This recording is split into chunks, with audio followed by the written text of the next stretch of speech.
Elias Finch rose from his spruce bough bed with stiff joints, the gray morning heavy with silence, knew the river whispered warnings of snow soon to come. The fire lay nearly dead, only a faint ember beneath ash.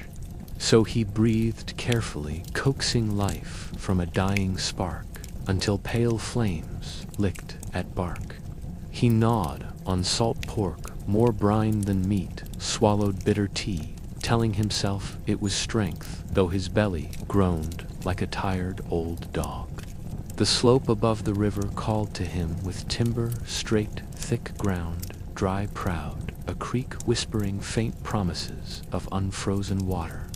Elias laid out his tools upon a bearskin axe, sharp true, a small cross-cut crooked knife auger, coil of rawhide rope, wound tight. The first tree fell beneath his swinging axe, chips flying pale as snowflakes, pitch bursting sharp in the cold, the trunk giving its thunderous surrender to gravity. He trimmed limbs, stacked branches aside, cleaned the log straight, sweat steaming through. Buckskins his blisters already bleeding as the work carved itself into daylight. By noon, 3 logs lay ready, dragged, heaved to the marked rectangle, 13 by 10, a frame on frozen earth, promising warmth against winter. Wolves sang across the flats, that night their voices rising like lonely prayers, while Elias whispered to himself, "Tomorrow these walls must climb, or death will." The sky hung low with iron clouds, dark-bellied with weight, snow threatened from beyond the ridges. So Elias swung harder, knowing time would not wait. He cut saddle notches with care, shallow enough to hold, strength deep enough to seal wind, each stroke demanding precision as sweat froze across his back. The first wall rose knee-high, then waist, then shoulder, each log dragged up on skids, his thighs straining, his breath ragged, the timber heavy, unyielding. Twice a log slipped, nearly crushed him, once brushing his boot, thundering into snow, leaving Elias cursing, yet he returned stubbornly to labor. Snow began as ash motes, soft, harmless, then grew large as moths, tumbling thick, blinding his eyes, stinging his face, drowning his urgency with weight. He stuffed spruce boughs between gaps, crude chinking, a poor defense against the storm. Hunger huddled inside his 4-log square fire, snapping against the wind. The storm screamed across the ridges, clawed at his walls, sifted flakes through chinks, rattled the roofless frame. But Elias fed the fire with stubborn resolve. All night he fought to keep flame alive, stamping feet, swinging arms, muttering aloud, to drive silence away, daring the storm to break him. By dawn, drifts pressed against the cabin like white waves, but the walls had held the fire, had burned. Elias Finch stood alive, unbroken. He raised his axe with frost-bitten hands, whispered hoarse into stillness, storm or no storm, these walls will climb, swung with renewed ferocity. 3 days later, hands torn raw, belly empty walls, 6 logs high, he counted rations, 2 strips of pork, 1 tin of sugar nearly gone. The second storm howled down the valley, smoke pooling overhead, belly growling, when boots crunched snow outside. Elias's rifle lifted before thought reached him. "Ho, the camp!" a voice shouted. Coming friendly snow swirled. 2 men appeared, rifles slung, weary eyes, steady hands raised in peace. Rourke, tall, gray-bearded, Macklin broad, stocky, stepped into firelight, offering a flask of rye, saying, "We saw smoke, thought maybe you'd need hands." Elias studied them, suspicion like a knife in his belly, but trust tugged to, so he nodded once. "If you work, IV logs waiting." 3 men bent to the task together, voices short, axes, steady breath, clouds mingling as spruce trunks, yielded notches, trued walls climbed faster than hunger. Rourke showed a clever notch round, true tighter against wind. while Macklin devised levers from poles, muscles straining as heavy beams rose inch by inch. Together they lifted the ridgepole a spine across, sky ropes, groaning boots, sliding arms, trembling until it settled a backbone-promising roof above their heads. Rafters leaned against it, triangles of hope, barks, spruce boughs, laid thick snow sliding, instead of settling, for once the night passed dry. Next came the hearthstones from the creek, stacked into a half-circle mud pine packed tight smoke, drawn up instead of choking men.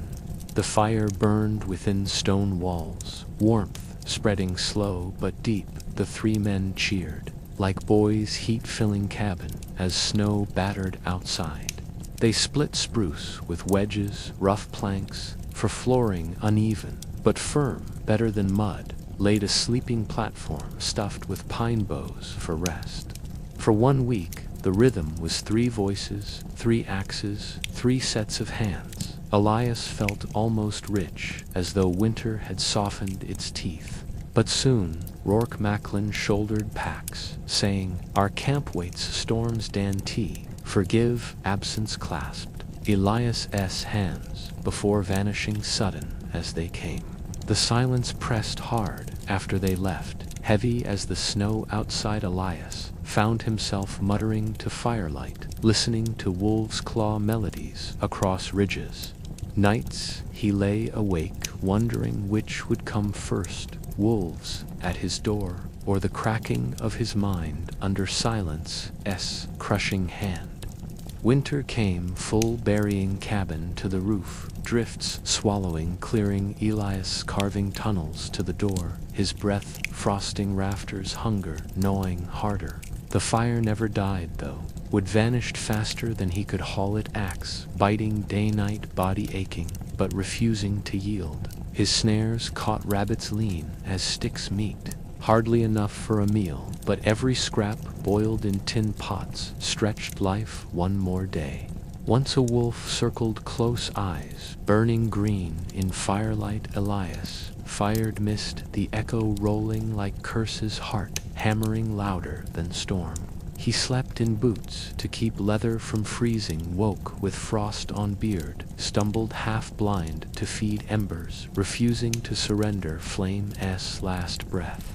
Still, each day he rose, checked traps, chopped wood, patched cracks with moss, steady, stubborn, the cabin holding his body, bending but unbroken. March brought icicles dripping from Eve's sun, lingering longer, river groaning beneath its armor, whispering it might soon run free again, promise carried in sound. Elias stepped outside, weak belly, hollow skin, tight against bones, yet alive, his eyes falling on cabin, darkened by smoke, but still standing proud. Roof patched with snow, chimney leaning like a tired soldier, but walls firm, hearth warm. Elias laid his hand on wood, whispering gratitude. "You kept me," he said, rough palm against rough log. "I kept you." In silence, the wilderness bore witness to their shared stubbornness. Spring broke, river shattering ice, green crawling over hills. Birds returning. Elias walked from his cabin with rifle hunger but fire in belly.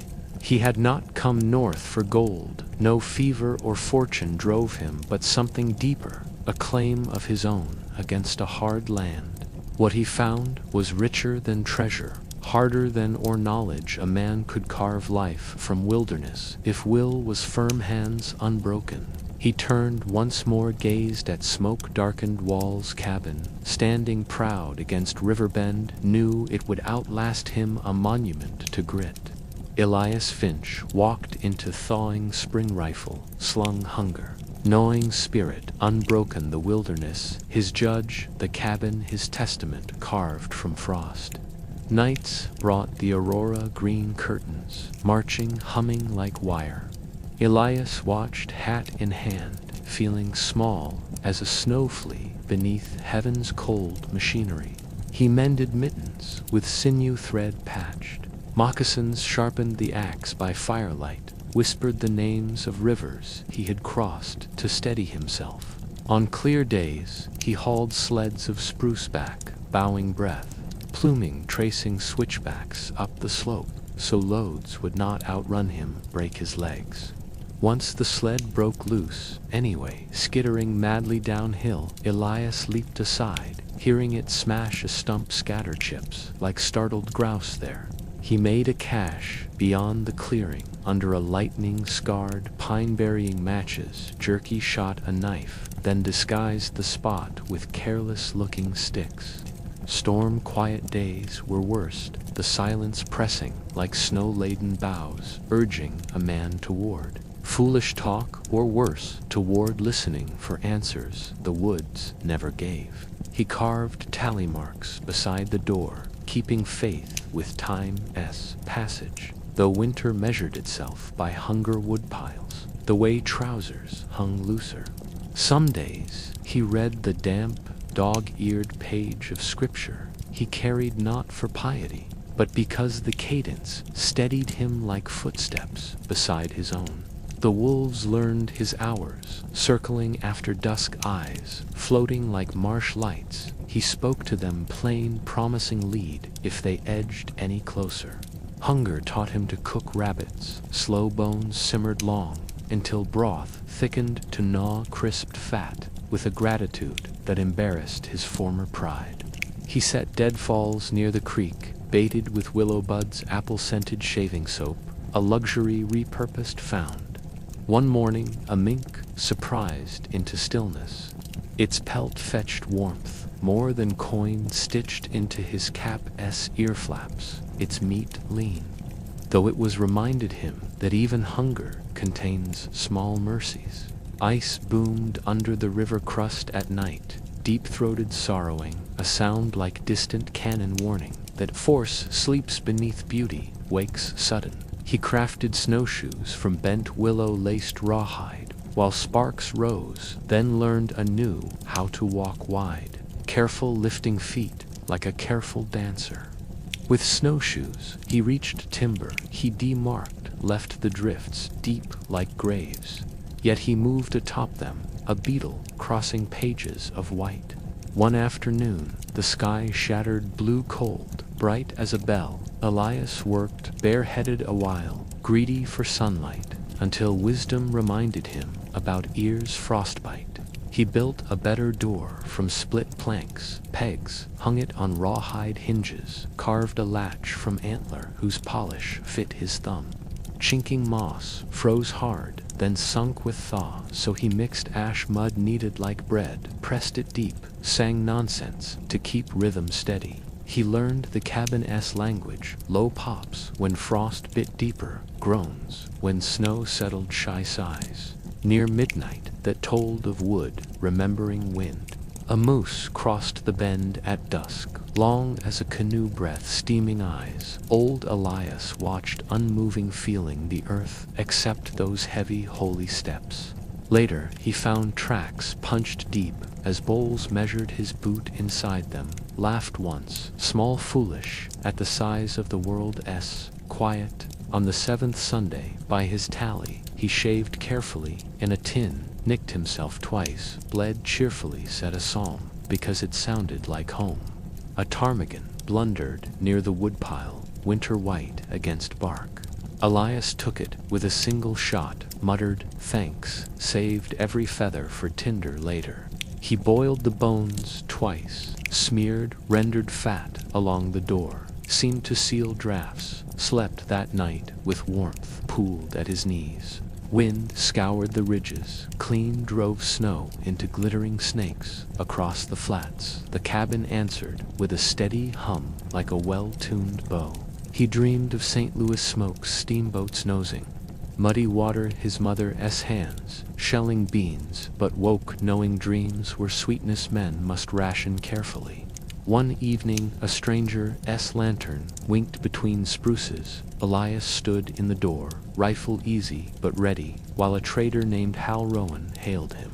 They bargained by firelight tallow cartridges, for mink tea, for stories needles, for a promise of directions come spring, parted with courteous caution.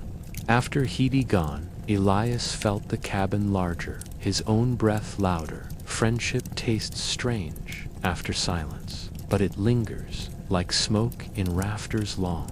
He fixed the ridge lashings before the next blow tightened rawhide that had slackened with thaw rubbed bare.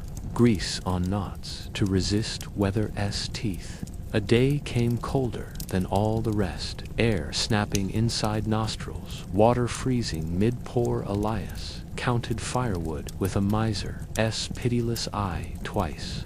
He rationed steps, moved deliberately, kept the draft hooded, refused to open the door for beauty, lived through ugliness by counting heartbeats between chores. In the deepest night, Aurora surged purple. He thought he heard it speak. Perhaps it was the timber talking, or his loneliness learning words. He whittled a spoon from birch, polished it smooth with bare fat, ate slowly pretending grace meant fullness, pretending ritual could stretch thin stew.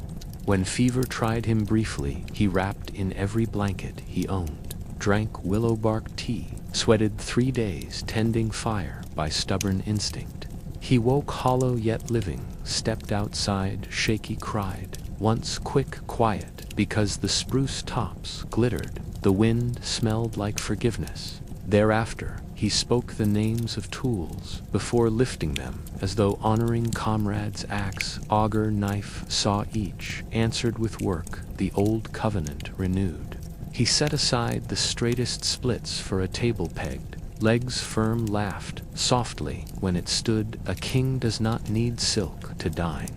A blizzard erased the world for 2 days. White fury hammering the roof. Elias sang work song nonsense, beating rhythm on the table while chinking held. When it cleared, the sun came blue sharp. He shoveled a trench to the woodpile, counted blessings, found the cash still hidden under drifted lace. He thanked the earlier version of himself, who thought ahead, then ate rabbit stew with a greedy humility, knowing good fortune is mostly labor paid forward. A raven visited daily, hopping arrogant on the ridge, stealing crumbs. Elias spoke to it, as to a neighbor. The bird cocked one black wise eye. He tacked a strip of tin above the door to cry warning when wind shifted, smiled each time its chatter told him weather's mind had changed. One night distant gunshots stitched the valley, perhaps prospectors quarreled, perhaps a bear. Elias banked his fire low, listened until silence stitched it closed. He decided then that loneliness was safer than some company. Returned to his arithmetic of wood food, the trustworthy sums of survival thereof. By late winter, his beard was white at the tips, his belt new holes. His eyes' brighter scarcity had paired him to what would not break. He walked the ridge at evening, looked down at smoke lifting from his chimney like a steady prayer, felt the old world's hunger recede slightly. That night he dreamed of carpenters' laughter mallets, ringing the good noise of many hands, woke smiling, then cursed softly at the quiet, forgave it. Morning brought tracks of a fox curling delicate near the threshold. No harm meant he left scraps, felt wealthier than men counting bright dust in Dawson. Spring crept nearer, first in the quality of light, then in dripping eaves, then in ravens. Arguing louder, the cabin breathed easier with him. The creek loosened its song at noon, water flashing between plates of ice, and Elias listened, hearing relief approaching like wagon wheels after a long, righteous walk. He checked the ridgepole lashings again, fingers numb inside mittens, because spring storms come sly and roofs fail fastest when a man trusts yesterday's knots too much. The cash yielded matches a mercy. He laughed quietly, thanked his earlier self, and promised to keep thinking forward, because prudence makes companions where loneliness otherwise reigns harsh. He found willow with screening cut switches, set snares anew along rabbit runs, whispering apology and gratitude, both understanding need writes the laws in hungry countries. That night owls traded questions across the spruce, and snow slid from the roof in slow sighs. He slept deeper, courage stitched back into weary seams. He sharpened the crosscut by lamplight file, singing honest against teeth, then greased the saw S-plate with tallow until it glimmered like a thin, obedient moon. A trading scow nosed the bend oars, clunking voices low. Elias hailed them, bartered dried rabbits for coffee, salt, and a square of muslin for bandages needed. One fellow bragged about Dawson gold bright dust, like sunshine poured into pans. Elias only smiled, thinking walls, water, fire, and bread outweighed glitter in this season. After they pushed off the river, resumed its patient sermon, he stacked coffee carefully on the shelf, a relic of civilization glowing like a small, patient altar. He patched a roof seam where bark had curled, wedging spruce slats under lashings, humming a schoolhouse tune remembered from Missouri winters when snow rattled the shutters. The door's antler latch clicked sweetly. He worked it 3 times, pleased by the snug. Ketch then planed a stubborn edge with his knife until it yielded. He marked sap-sticky logs for summer furniture, a wider bed, shelves by the hearth, and a bench, stout enough to stand upon while setting future rafters, surely. Hunger made him careful with thought. He would not promise himself beyond next week. But still he traced improvements in ash on the table like quiet prayers. When wind freshened from the north, spindrift chased itself across the clearing. Elias banked his fire, checked the stovepipe draft, and wedged another stick under the eaves. The raven returned, insolent minister in black, scolding him for stingy crumbs. He bowed anyway and left a larger pinch by the threshold. Superstitions earning indulgence. He sanded a spoon's bowl with frosted sand, drank tea tasting faintly of spruce, and decided this was better than city coffee perfumed with anxious arguments everywhere. A trapped marten snarled in the deadfall. Elias spoke softly, ended struggle quick, and skinned careful, admiring fur that promised warmth later when sleet searched every seam. He tacked parchment over the window hole, oiled and translucent, letting a milky light through shadows. Gentled, and the room felt almost like a room finally. He swept the floor with a willow broom dirt, making familiar stripes, and thought about how order, even cheap and temporary, widens a man's breathing immeasurably out here. A stump split ugly and flung his wedge. It whistled past, kissed his cap, and buried itself. Elias sat down hard, chuckled, then thanked Providence sincerely twice. He learned again the lesson of angles. Strike stubborn knots, sideways, not proud patience. Parts would faster than rage, especially when skin and tools must last longest. A misstep found rotten crust. One boot plunged to the knee. He froze, breathed slow, and eased out without tearing leather. The day saved by watchfulness entirely. That night, the aurora burned red along the northern rim. He whispered names of home and friends, certain the sky carried letters farther than any mail ever. In the morning, he tightened the chimney capstone's mortar, shrunken by free smoke, curled straighter after, and the hearth spoke in a contented, crackling language. He tacked up lines for drying socks, rotated them like crops, and forbade himself the luxury of warmth until discipline raised comfort from small, repeated obediences. The sun pressed longer on the hill's shadows. Softened crows debated loudly. Elias cut new pegs for the door braces, seasoned them beside the hearth against splitting. He reckoned flour to the ounce, brewed coffee strong to cheat hunger, and promised himself stew when traps yielded something kinder than stringy hairs and stubborn bones. The creek proud of its freedom, ran loud enough to drown, thinking he sat beside it, hat brim low, and let the sound wash unkind winter away.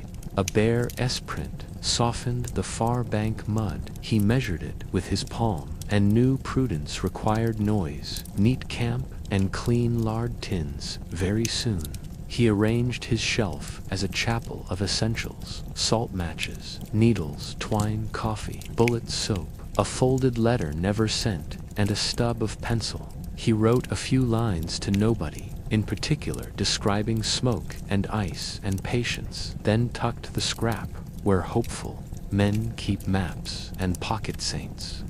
Clouds stacked like timber to the west. He checked lashings again, squared the door with a prop stick, and set extra wood under cover for the blow. Evening brought sleet needles, rattling the bark roof. The cabin shook lightly, then settled. Elias smiled at the stout corners and felt suddenly wealthy beyond arithmetic. He dreamed of wheat rattling in August wind, woke to sleet mixing with snow, and laughed, because both were songs, promising harvest when a man stays faithful.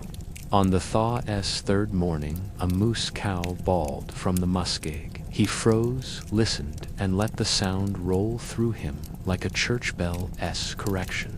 He cut a notch ladder up the gable, the rungs rough but honest, and climbed steady to trim a stubborn flap of bark, complaining against wind rhythm.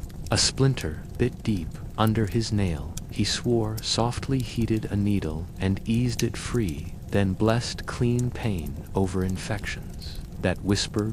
A pair of prospectors trudged by faces, wind-burned eyes, greedy, tired. He traded directions for news learned of scurvy, apriver, and pushed extra spruce tips into tea. He set aside the richest, darkest broth for evening guarding strength, as treasure wisdom seldom sounds like trumpets, mostly like ladles. Scraping honest pots persistently, he carved a small cross on the mantel beam. Not doctrine, just remembrance, something steady to look at when silence grew bigger than the room's corners. Late sunlight gilded the ridge, smoke lifted straight. He stood outside, listening to dripping, and the steady cooperative tick of thaw gratitude loosened knots in him. He rived a plank, true enough for a shelf, pegged it square, and set the coffee tin, centered like a city family's portrait, watching over supper. The raven dropped a bead of blue glass near the threshold, gift or theft. Elias laughed, left bacon rind in payment, and declared them business partners temporarily. He measured a garden patch with pacing steps, imagined potatoes, stubborn against frost, and resolved to turn earth with a sharpened stick when ground remembered being kind. A gust carried distant laughter. A priver, he paused, counted seconds, and felt the prestrange comfort of other souls wrestling the same weather hunger, arithmetic, and hope. He stitched his name small under the table, Elias Finch. Year of the rush that it might outlast him, a witness that hands and timber met here. An ice floe wrenched along the bank at midnight, groaning like oxen in harness. He sat up, boots on, ready to haul if the river asked. Morning answered with calmer water. He walked the bar, pocketed a copper nail, orphaned by some scow, and saved it for a hinge, as though gold, exactly. The wood smelled of wet iron and moss. He breathed deep, felt ribs, counted, and understood healing sometimes arrives, disguised as mud drips and ordinary patience. He returned to the door, touched the latch, and whispered, not to God, not to luck, but to the house itself, hold fast, partner.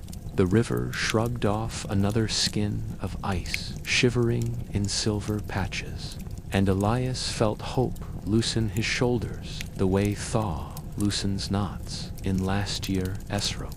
He mended the sled runners with green willow steamed gently over coals, then bound them with rawhide. promising himself longer hauls without splintered curses and wasted daylight. A wolverine raided the refuse heap at dusk. Elias clapped iron pots, shouted oaths, and flung a billet, watching mischief slip away like a shadowed rumor. He cut poles for a fish rack, dreaming of smoke and oil, then checked the eddy for grayling, counting ripples the way poor men count coins. The first mosquito found him and died, foretelling armies. He stitched netting from muslin, muttering that every mercy arrives yoked to fresh annoyance according to providence. He marked a trail to the timberline with blazes, mindful of fog that swallows reason, and cached a biscuit tin with matches halfway for frightened futures. Clouds backed against the hills, blue upon blue. The air smelled electric, and thunder rolled like barrels. Elias snugged lashings, then weighted lips, tasting tin rain.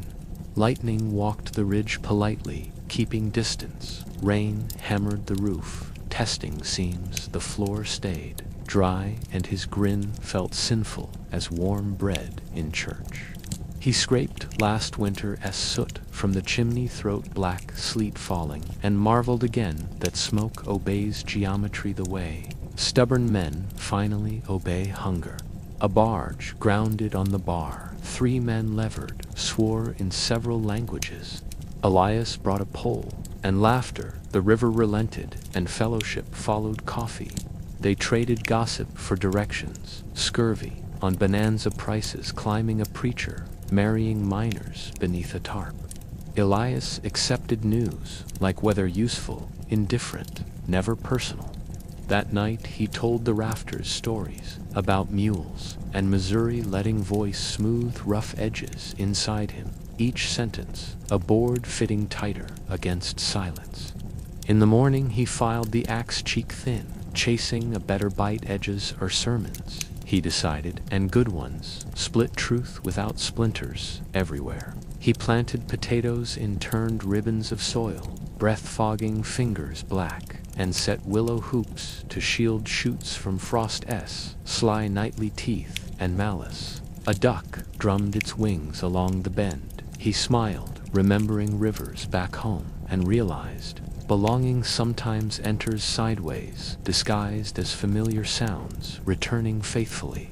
He walked the ridge trail, checked the blazes bright, then stood a while, counting distant peaks, letting the horizon iron his thoughts, smooth and serviceable again. The raven brought friends, 3 black parishioners, and scolded impertinently. He bowed like a penitent, set crumbs, and preached thrift to them, laughing at his foolish sermon. He patched the parka elbows with deerskin waxed thread dragging, and thought how repairs imitate love, small stitches, repeated patiently holding weary fabric through future weather. A cow moose led a calf across the muskeg. He lowered eyes, respectful, and felt the world petitioning him to walk gentle or be dismissed. The coffee tin grew lighter daily, but the woodpile grew higher. Arithmetic comforted him, proof that labor converts hunger into heat, and heat buys sleep generously. He set a willow trigger snare where hair tracks braided, whispered apology, and promised a stew with potatoes, onions someday, and a low biscuit if flour permitted. That evening he read his scrap of scripture words, tasting of dust and honey, then tucked it away, respectful as a man folding a flag carefully. A cold night returned suddenly. He banked the fire deep, listened to frost tighten the logs, and thanked the corners for standing like stubborn companions beside him. He mapped chores on the tabletop in charcoal, fish rack, bark shingles, later bearing after blossom, and a journey to Dawson for salt and files. The new mast year promised squirrels. He smiled, scheming traps, then laughed, because ambition looks ridiculous when measured against wolves' weather and the cost of tea. He shaved again, careful as surgery, because dignity kept the mind from fraying. The mirror showed a narrower man, yet his eyes carried steadier light. A thunderhead bruised the west. He fetched the ladder-checked ridge lashings twice, and thanked his former prudence, the way sailors thank knots after monstrous seas. He caught 3 grayling in the eddy-bright knives of mussel smoke, curled blue from the rack by evening, and the cabin smelled, blessedly, of promises. He carved a small box for tinder dovetails, persuasive by patience alone, then rubbed it with bare fat until the grain gleamed like river stones. A trap pinched his thumb, he swore, sucked blood, laughed, and said aloud, "Easy, Elias, because a man ought treat himself as carefully as his tools." 2 caribou prints braided the bar. He measured stride direction and wonder, then chose not to follow. Abundance sometimes means leaving the ledger closed gratefully. Fog wandered apriver at dawn, muffling the world. He moved slower, touched the doorframe, when returning grateful for the house's solid answer, waiting, dependable as scripture. A boyish prospector, stopped hat, 2 new hands, too soft. Elias traded coffee for silence, then taught him to seat logs tight without bruising corners carelessly. The boy-esque grin widened at good joints. Later, walking away, he waved once. Elias raised his mug and felt fatherhood-esque like an old mended stitch. He hammered a peg ledger for coats, perfect spacing, pleasing him perhaps more than necessary. Order grants courage where strength falters, and courage returns strength thereafter. He stitched a pouch for his files, then slid them home gently, as if tucking in children, and noticed loneliness. Shrugged a little looser afterward quietly. Insects announced summer, at last singing like fine saws. He smeared smoke and grease on wrists, and reminded himself that paradises always levy their own peculiar taxes. He surveyed the garden like a bishop, pronounced blessings, pulled rocks, and named each flourishing sprout with a virtue, patience, temperance, fortitude, charity, and plain grit. A squall pummeled the clearing at noon. Bark held lashings, hummed afterward. Sunlight poured from broken cloud, as if absolution had been declared specifically here.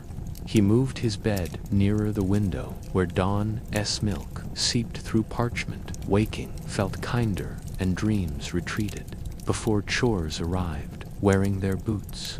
A small mirror caught sunlight and tossed it about. He grinned, made a game, chasing it along the rafters like a boy with a firefly. He bled the stove of creosote, saved flakes for kindling, and felt thrifty enough to whistle, which startled him, then pleased him, a sound returning thankfully. The river rose with meltwater brown, an impatient driftwood road. High he salvaged timber with a hook singing nonsense, so fear could not grip both hands. He flagged a safe ford with peeled sticks, mindful of friends who might return, and of strangers who shouldn't. Not kindness metered by careful distances, always. He cooked grayling with spruce tips, a bright resinous flavor, and decided memory had been stingy north country feasts, where plain clothes but speak poetry. A black bear crossed the downstream gravel, big as debt. Elias let him pass, then walked the clearing, loudly advertising tenancy, without inviting specific quarrels.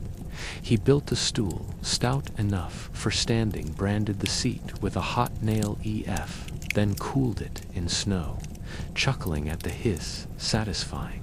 A gust shouldered through at dusk, teasing the door. He wedged the latch with a sliver, thanked the sliver, and realized gratitude multiplies even the smallest salutations. Night brought rain on warm wind. He lay listening, counting heartbeats, considering whether happiness is merely work, remembered kindly by bones that finally get to rest. At dawn, he brewed coffee. Strong set a cup on the sill for the house and drank his own. Slowly partners, sharing the first warmth faithfully. He carried a pail to the creek, knelt slowly, and watched minnows flash between clouds, thinking about patience as a coin that buys tomorrow's steadier hands. By noon he split cedar kindling, stacking crosswise courses, like prayer, knowing winter returns, even after. Spring and future fires are saved by present carefulness. A freight canoe stopped 2 women paddling cheeks, burned by wind. They traded wool socks for tea and needles, smiling at his tidy shelves and sweeping. They asked about wolves and lonely nights. Elias answered gently and sent them away with smoked grayling, feeling richer than miners counting luck under tarps. He laid a second shelf, pegged true, then squared the table with a wedge, pleased by how small perfections crowd out fear and keep thoughts serviceable. The potatoes showed green tongues one morning. He shaded them with spruce boughs, whispering encouragement against frost, as if good words might lend warmer blankets.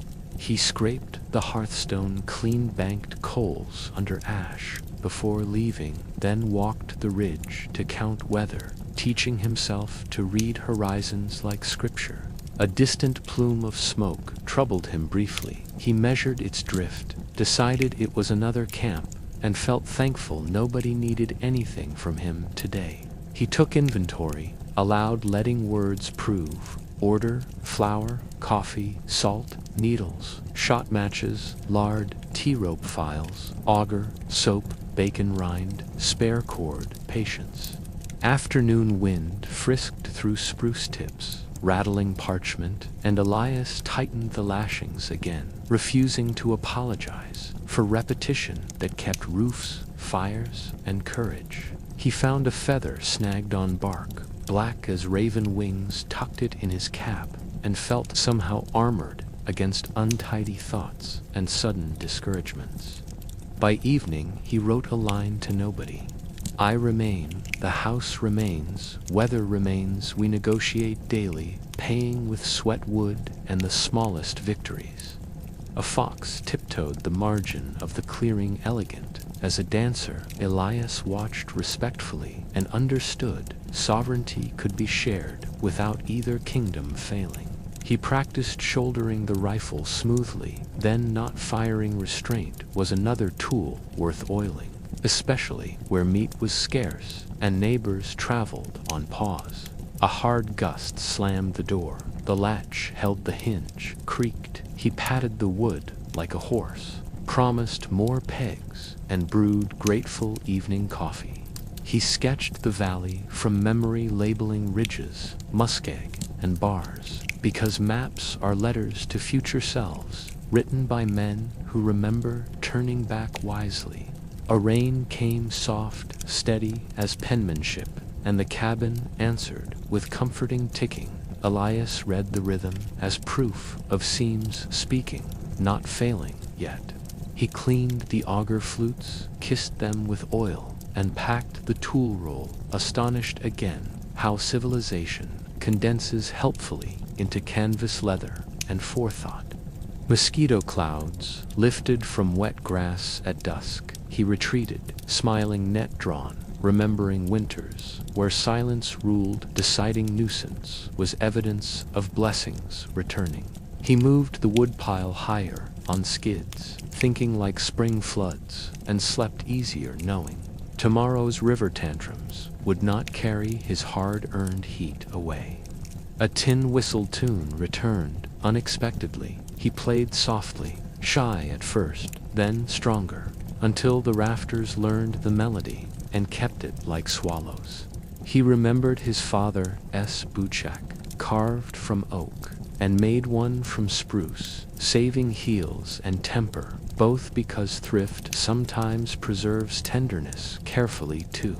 The garden sulked under late frost. He laid warm stones at dusk, gathered from river shallows, and woke to leaves unburned, a victory earned by patience. A trader's dog nosed the threshold, tail hopeful. Elias fed him scraps, then traded for a small whetstone, feeling rich twice, once for dog, once stone. He christened the whetstone Little Mercy and laughed at himself, but the name stuck because sharpness often keeps trouble from growing teeth and biting harder.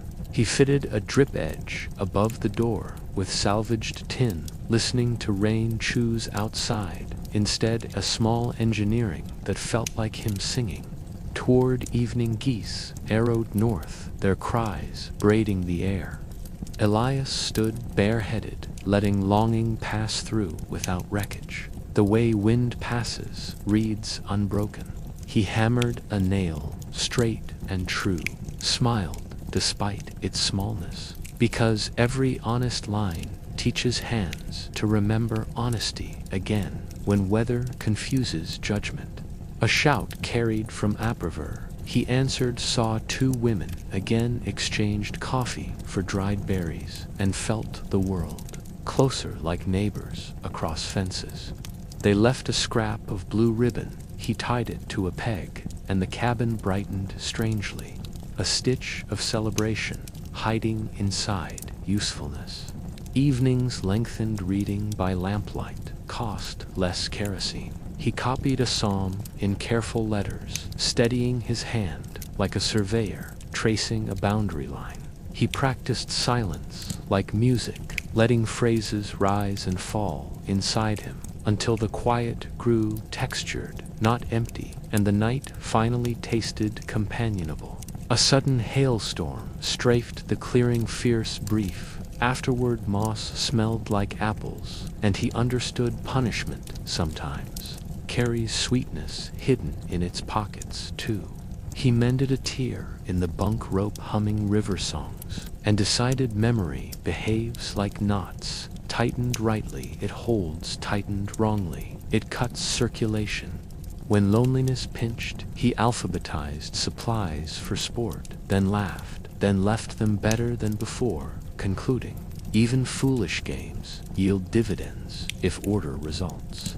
He set a rule against despair before breakfast, another against boasting by supper. Between them he allowed gratitude to walk wherever it pleased, unchallenged, unafraid. A canoe slid by at twilight, two silhouettes quiet. They raised paddles respectfully and vanished, leaving the river folded neat again like a quilt edge. He planted beans with the potatoes, counting handfuls, whispering blessings, and remembered his mother measuring flour with the back of a knife. Humble liturgy repeated faithfully. A sudden warm wind smelled of mud and spruce pitch. He opened the door wide and let the house inhale like lungs freed from lacing. He cut fishing poles for neighbors not yet met, leaned them against the wall, and felt wealth in having something ready when friendship finally arrived. He trapped a beaver by mistake, released it carefully, and apologized aloud to the startled water, glad his hands still remembered gentleness after hungry months. Some nights he slept with the rifle across blankets, not from fear, but habit, the way a carpenter sleeps, remembering work that might call before dawn. He saved curls of plain shavings in a tin fire's favorite food, and felt absurdly proud of the tidy spirals waiting like coiled blessings beside tinder. At midsummer, he measured shadows at noon, smiled at their smallness, and gave thanks quietly that the world still turned without his instruction or complaint. He cleaned soot from rafters with a broom wrapped in cloth, coughed, laughed, and declared the house respectable enough to greet any bishop blacktail or blizzard. The potatoes flowered white stars above earth. He touched them reverently, knowing hunger bends its knee before blossoms too when a man stays teachable and grateful. He hauled drift logs from the bar, bark skinned by river miles, and stacked them straight, singing low so rhythm would share breath with muscles faithfully. Evening smoke rose blue, and the raven returned alone, dropping a spruce cone-like payment. Elias bowed, accepting terms, and scattered crumbs with theatrical solemnity anyway. He slept that night listening to river laughter, the house answering with small satisfactions, and knew his ledger finally balanced where survival and belonging shake hands. Summer light lengthened over the bend, and Elias inventoried blessings, tight lashings, straight rafters, a disciplined woodpile, and potatoes daring the brief season with humble white flowers. He traded a grayling for onions from travelers rowing north. Stew rose fragrant in the hearth, and for an hour the cabin felt like a remembered kitchen. He wrote 3 sentences to nobody, folded the scrap beside matches, and promised himself to answer one day when distance forgave him and weather softened its lessons. Fog moved like careful handwriting through the spruce beating the garden, and Elias turned each leaf to check for frostbite, speaking gently to shoots as if they listened. A canoe grounded on the bar at dusk. He hauled their bow free, refused coin, accepted a whetstone instead, then watched lantern light dwindle along the sable water. His hand healed from winter cracks, scars silvered. He flexed fingers by the fire and thanked labor for polishing patience, the way water polishes a troublesome stone. He raised a fish rack higher, taught smoke to climb clean, and counted splits until comfort outweighed hunger, learning again that arithmetic becomes mercy when properly tended. Ravens heckled from the ridge bossy black parishioners. He bowed anyway, left crumbs and laughed, because even arguments seemed companionable when the river spoke in summer vowels. The potatoes threw blossoms like stars. He mulched with spruce needles, kept water moving, and let himself imagine roasting skins, split with butter, pepper, and stories for grace. A woman from Opperver sold him a spool of thread he paid in dried fish, and mended his parka elbows, stitching steadiness where months had rubbed hardness. Evening brought thunder, stalking the hills. He braced the door with a peg-checked ridge lashings twice, and smiled when the roof hummed like a faithful instrument. He found a copper nail, bright as treasure, pocketed it like a vow, and later set it through a hinge, amazed how tiny certainties keep a house honest. He mapped the valley carefully on birch bark, naming bends and muskeg, then folded the chart flat under the table, because futures prefer quiet more than bragging. News filtered Opperver of scurvy and quarrels. Elias brewed spruce tea, heavy sliced dried berries into the pot, and decided medicine sometimes tastes like childhood and bark. 2 exhausted men asked for directions. He poured coffee, pointed toward safer water, and sent them with biscuits, because charity buys sleep faster than coin ever will. Morning light laid gold across the rafters. Dust floated. He wiped the shelf with a damp cloth, amused that tidiness could feel as nourishing as stew sometimes. He turned soil again, finding stones that winter heaved upward. He pocketed the prettiest polished thur with thumb, and left it on the mantel for bright company. A black bear crossed beyond the willow's shoulders, rolling like current. Elias spoke firmly, announced himself, and the animal veered into alders, each respecting proper borders today. He repaired snowshoe lacings before they dried to brittleness, muttering that foresight is cheaper than hardship, and set them where light would remind him of winter's certainty. The river rose brown with melt far upstream, shoving drift against the bar. He hooked good timber ashore, storing tomorrow's heat in a neat soldiered stack. He sang nonsense while splitting an old boatman's cadence. The axe bit clean, and his shoulders found rhythm that shook loneliness loose, like dust from blankets. Afternoon sun turned the window parchment. Honey, he trimmed its edge, oiled it again, and marveled how a milky square could civilize wilderness without stealing its dignity.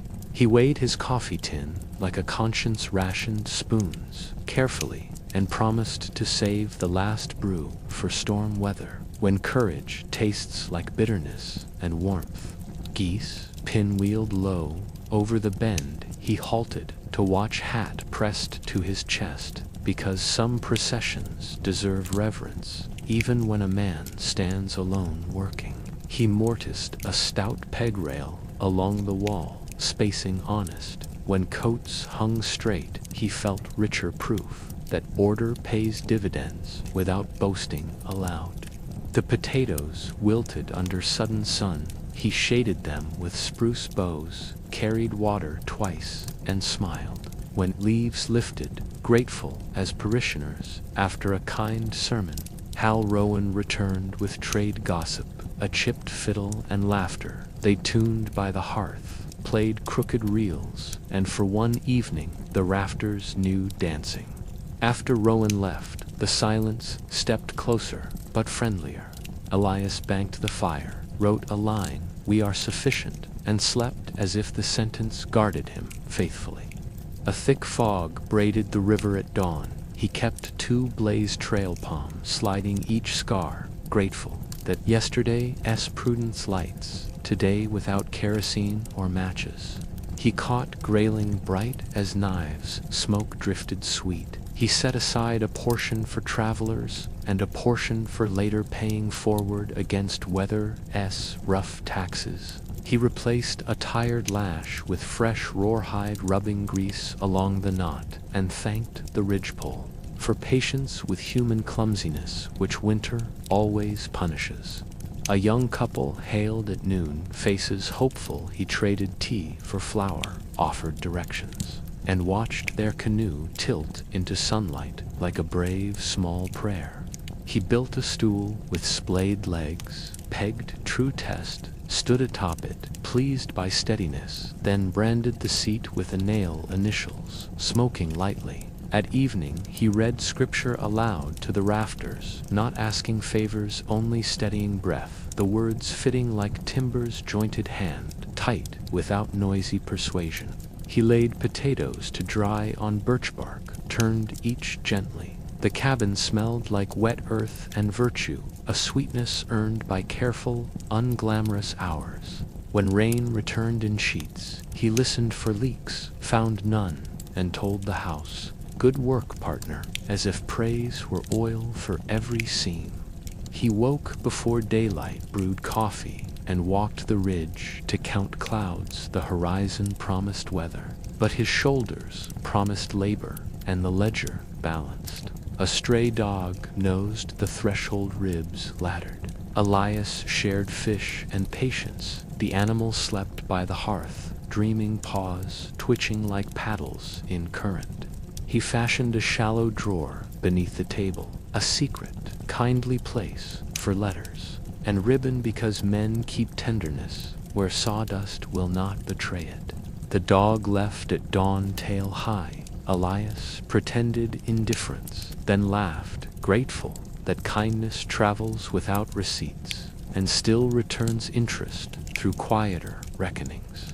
A thunderhead fretted the west. He checked lashings once more and wedged the door, recalling winter's preparation, felt like prayer, taught by weather and wood. He boiled river stones and tucked them under blankets before sleep. Warmth radiated slow and honest. He blessed primitive science for outwitting cold without costly apparatus. A canoe of missionaries drifted by singing. He took off his hat, not persuaded, but respectful of courage, carried in thin voices across indifferent water. He traced a new trail toward the north saddle, marking careful wind there tasted of glaciers, and he promised himself to heed such flavors like warnings. The garden showed small holes. He set traps for voles, then apologized aloud, reminding himself that survival writes grammar sharper than law when bellies answer. He greased the door latch with tallow. The click sounded prosperous. He worked it again, smiling at reliability, which might be the finest wealth a man gathers. Evening smoke rose blue. An owl took station on the chimney. He saluted, then tended the fire to keepers guarding heat against the continent's wide cold. He counted sacks, twice flour thin, coffee, thinner salt, sufficient, then rested, because accuracy calms more quickly than daydreams when winter keeps its books nearby. Stars pooled in the river's slick. He listened until meanings dissolved and decided contentment is simply work done cleanly, while water says yes to moonlight. Dawn made a pale road across the river, and Elias rose early, thanking the roof for holding, and the fire for remembering its duty through the watchful night. He brewed coffee, strong as counsel wrote a single sentence about contentment, and tucked the scrap beneath the table drawer where tender thoughts prefer quiet company and safety. Grayling smoked sweet on the rack. He turned each strip, measured color, and whispered that patience seasons meat and better than salt if a man obeys carefully. He walked the ridge and counted clouds, their bellies bruised like plums returning. He chalked the door and checked each lashing because storms respect preparation more than prayers. A woman paddled alone, hair-braided eyes. Skilled, he traded dried fish for needles. And news and the river held their conversation like a careful, unwinking witness. News was mixed scurvy apriver, a wedding beneath canvas prices climbing. Elias poured second cups. Anyway, reckoning kindness weighs little and floats far on troubled water always. After she left, he knelt by the garden, loosened soil with fingers, and set a tiny dam of stones to guide rain around seedlings. Thrift learned lovingly. He planed a shelf true pegged corners and set the coffee tin centered like a family portrait order. Put backbone in him the way bread puts heart. The raven returned with a scolding sermon. Elias bowed, paid crumbs, and declared the partnership secure, because treaties with loud neighbors are cheaper than quarrels with lonely evenings. Heat climbed potatoes, sulked. He shaded them with spruce boughs, then hauled water, muttering the liturgy of small chores that keep hunger from growing fangs and courage. He filed the axe, cheek thinner, chasing a cleaner bite, then rubbed tallow along the plate, and remembered his father's lecture on edges, patience, and honesty together. At noon he mended moccasins, waxed thread, dragging like a fiddle on hide, and decided repairs are another kind of prayer that keeps futures stitched where needed. A canoe grounded on the bar again. He levered the bow, free refused, money accepted, a book of psalms, and felt wealthier than men counting bright dust anywhere. He read aloud to the rafters that evening, steady and slow, not to bargain with heaven, but to sand rough thoughts, smooth like boards, trued for joining. A thunderhead rose from the west. He climbed the notch ladder, checked ridge lashings twice, and thanked his earlier self for prudence that kept roofs speaking well. Rain hammered the bark roof, then softened to a hush. Seams held floor stayed dry, and Elias slept like a sentry, relieved by an honest, competent replacement. Morning brought the world rinsed. He swept puddled grit into a dustpan, laughed at his neatness, and admitted tidy rooms are braver when wilderness barges the threshold. He built a peg rail for coats and tools, spacing careful when pegs stood straight. Courage stood straighter, because dignity often starts with lines that refuse slouching. The river rose with melt from far mountains. He hauled drift ashore, trimmed ends square, and stacked timber high enough to quiet the arithmetic gnawing inside him. A boy with soft hands asked directions. Elias traded coffee for silence and instruction, teaching the boy to set saddle notches tight without bruising corners like impatience. The lesson took the boy grinned, waved once, and left. Elias stood in the doorway longer than necessary, surprised how teaching turns loneliness into something almost companionable. He found a copper nail near the bar, bright as a blessing. Later, he set it true through a hinge, amazed how certainty hides inside small metals. Fog threaded the flats he kept to the blazed trail, palming each scar, grateful to yesterday's careful self for lighting today without wasting lamp oil or boldness. He boiled river stones, tucked them beneath blankets before sleep, and praised humble physics for outwitting cold, which prefers drama but yields handsomely to steady, quiet cunning. The potatoes threw flowers like stars. He touched them gently, promising butter and pepper, then snorted at his appetite's poetry and laughed anyway, a man content enough. He scraped the hearth, clean set to splits, just so, and watched flame take with orderly eagerness, as if the house were learning good habits by example. Hal Rowan drifted in with a chipped fiddle. They played crooked reels, traded gossip, and let the rafters keep the beat with a happy, creaking metronome. Rowan left a ribbon for the peg, a joke of color. Elias tied it there, and admitted the cabin looked dressed for company without surrendering its seriousness. He stitched a pouch for his files, slid them home as if tucking children, and noticed loneliness. Shrugged, a little looser after kindness, repeated toward tools faithfully. A warm wind smelled of willow and pitch. He opened the door wide and let the house inhale, listening to beams answer like lungs, relearning courage. He charted a safer ford with peeled sticks, thought of neighbors yet unmet, and left markers like letters addressed to future travelers with cautions and modest invitations. When mosquitoes rose at dusk, he wore netting, and gratitude annoyance, he decided, proves the world is living again and is cheaper than silence with wolf songs. He repaired snowshoe bindings early, refusing to forget winter's certainty. Foresight, like a good knot, is cheaper than apologies, and stronger when weather remembers all debts faithfully. He moved the woodpile higher on skids before flood, because timeliness spares backs and tempers, then slept easier, hearing the river complain without threatening his hard-earned heat. A trader's dog tugged free and found his threshold ribs like rungs. Elias shared fish and patience. The animal slept by the fire, dreaming of long water.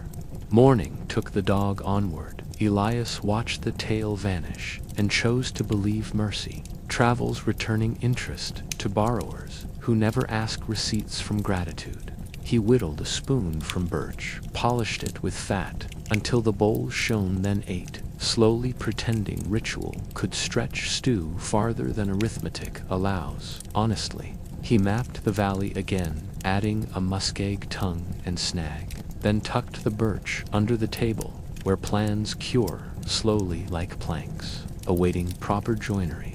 A canoe of missionaries drifted past singing. He raised his hat, respectful of courage, carried in thin voices over indifferent eddies, and returned to work.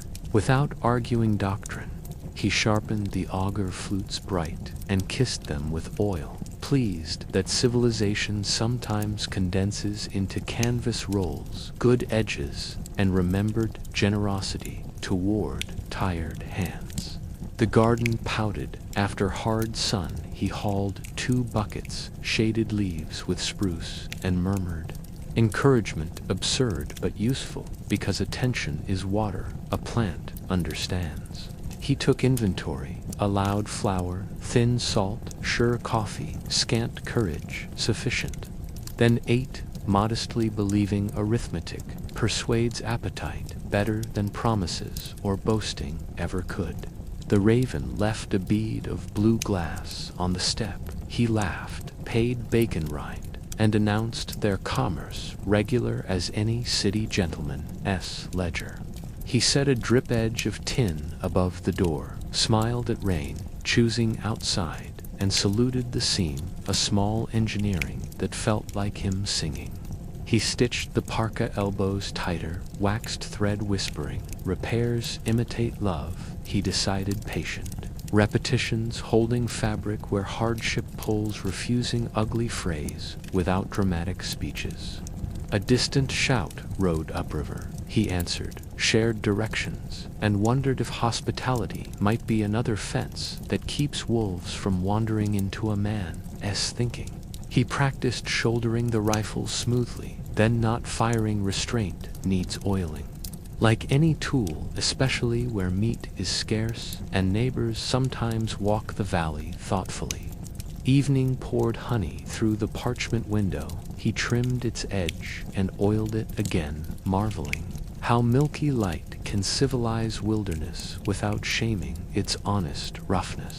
He wrote a final line before sleep, we are sufficient, and tucked it away, understanding that gratitude, when repeated, becomes timber strong enough to hold storms without complaint. Stars lifted on the river like coins. He banked the fire, thanked the house, and slept with boots nearby, because prudence and peace share the same blanket.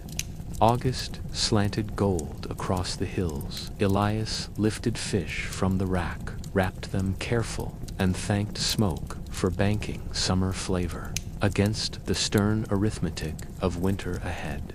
The garden offered 3 potatoes and a stubborn handful of beans. He boiled both, salted lightly, and ate like a bishop, blessing labor more than taste or plenty. A traitor-est scow grounded hard. Elias fetched a pole, levered the keel, and declined silver, taking rope instead, because rope remembers service longer than coins remember names. Night winds combed the spruce. He listened for mischief in the lashings, found none, and slept, satisfied as a craftsman whose work has learned to stand unaided.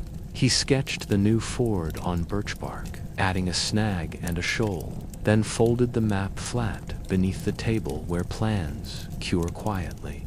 The raven preached again at dawn. Elias tithed with crumbs, called the sermon paid, and laughed because fellowship sometimes arrives disguised as scolding from a glossy, hungry neighbor. A storm rehearsed itself beyond the western ridge, blue upon blue. He climbed the notch ladder, checked the ridge lashings twice, and rubbed grease on knots for comfort. When rain came, it hammered righteous. The roof sang, seams held, and puddles refused to form afterward. He thanked corners like comrades, returning from a hard patrol. He burned creosote flakes from the stove elbow, saved them for kindling, and admired how thrift multiplies warmth by remembering every scrap has a second profession waiting. A boy returned, hat sweat-stained. Now together they set a short sill straight, and Elias felt teaching steady his mind, like braces steady green timbers under weather. He sharpened the axe, and insisted the boy learn the Song of Edges, a hymn about patience, which splits truth cleaner than force, or bragging, or hurry. Toward evening they caught grayling smoke, took the rest. They ate one with salt and silence, proof that gratitude speaks best when mouths are busy and content. The boy left a carved button as payment. Elias stitched it to his cap and decided value is measured by hands' attention, not by any town ledger. The potatoes sulked after hail. He gentled their stems, mounded soil, and promised them pepper. Later, then laughed at himself for bargaining with plants like stubborn parishioners. He dragged a drift log ashore, trimmed ends square, and stacked it under the lean to each timber, raised the winter ledger toward solvency, a comfort better than songs. A smell of spruce pitch and wet moss rose near evening. He opened the door wide and told the house to breathe, partners, forgiving one another quietly. He wrote a letter to nobody, describing rain on bark and the courage of small hinges, then folded it carefully, knowing patience prefers thin paper over applause. The moon climbed late. Wolves braided distant music. Elias banked the fire and said aloud, "Not tonight, friends, because boundaries keep neighborliness sober in lonely countries." He inventoried salt and coffee by lamplight, tapping tins like Bell's arithmetic soothed him a clerk's liturgy, proving the future could be faced without swagger.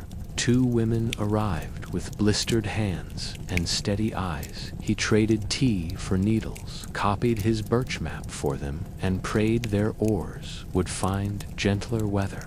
After they went, he polished the latch with tallow, listened to its prosperous click, and decided reliability might be the frontier's finest currency besides courage and mercy. He turned soil for a late row of turnips, bedding against frost, then mulched with spruce needles, reminding himself that optimism works harder when shod with preparation. A canoe of missionaries sang again. He nodded. Respectful belief takes many roads north, he thought, and some of them sound like thin music crossing in different currents. He whittled a dowel to tighten a wobbling stool leg, tapped it home, and grinned when steadiness returned a sermon about structure, preached without flourishes or thunder. Smoke gathered politely along the rafters. He trimmed the draft, eased the damper, and praised simple levers which persuade temperamental forces without argument or unnecessary drama. A thunderhead bruised the west. He hauled the ladder, touched every knot, and felt older Prudence standing beside him, a second pair of hands in the wind. Rain arrived with coins of hail. Chinking held the floor, stayed dry. He warmed stones for blankets and called the experiment respectable, science for poor practical saints. Morning rinsed the valley clean. He swept grit from the threshold, straightened pegs, and thanked the house for standing.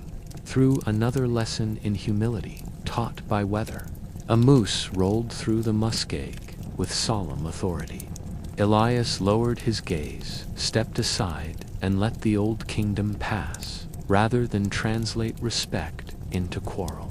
He laid a small cache near the ridge matches, a jerky spare cord, then disguised it lightly, grateful to yesterday for helping tomorrow whenever accidents decide their hour. The river fell an inch by noon. Bar stones glimmered. He walked the line of markers and shifted one, improving the ford for strangers he might never meet.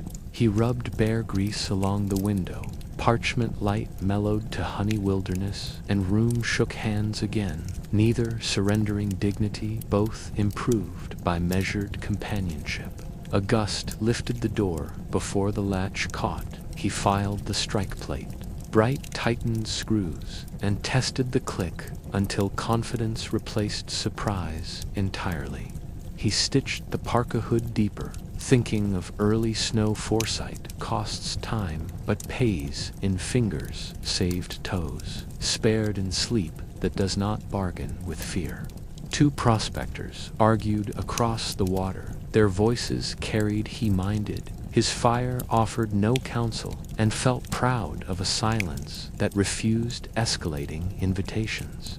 The potatoes ripened enough for a pocket feast. He roasted to split them with a twig, and ate standing, laughing softly. Because celebration needn't tea wait for excess. He washed the tin cup with sand, dried it by the hearth, and admired its shine. A mere 4 small victories that keep gloom from swaggering. The raven brought a new scold. He paid crumbs and remarks in kind friendship, maintained in cheap currency that nevertheless buys comfort on lean wind-battered evenings. He trimmed the hearth-edged square, swept ash into the garden, and blessed the gray for teaching soil modest appetites to endure cold with quiet, stubborn strength.